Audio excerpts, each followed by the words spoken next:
The Economic Freedom Fighters Secretary General Marshal Dlamini has dismissed speculation surrounding Mboiseni Ndlozi's alleged departure from the party. Speaking on the Eyewitness News, Dlamini emphasized that Ndlozi remains firmly rooted in the EFF, serving as a member of parliament and continuing his leadership role within the organization, and said he's not going anywhere, putting to rest swelling rumors of a potential defection to the newly formed Umkhonto weSizwe Party.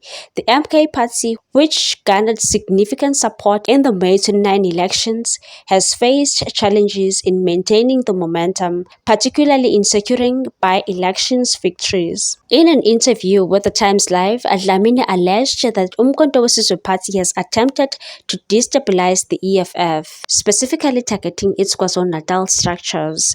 He claimed that Umkhonto weSizwe Party attempted to bribe members to leave the EFF and join their ranks. However, these efforts have failed. Dlamini dismissed recent announcements by the Umkhonto weSizwe Party that they will hold a press conference to showcase former EFF members who have joined the Umkhonto weSizwe Party. He attributed their support to former President Jacob Zuma's popularity, suggesting that their recent electoral success was largely due to Zuma's influence, and said people only voted for Jacob Zuma because he was hyped. Dlamini expressed confidence that the EFF will make a strong comeback in KwaZulu-Natal in the 2026 elections. In a candid remark, Dlamini also addressed his relationship with the former EFF Deputy President Floyd Shivambu and stated that I don't have any relationship with him.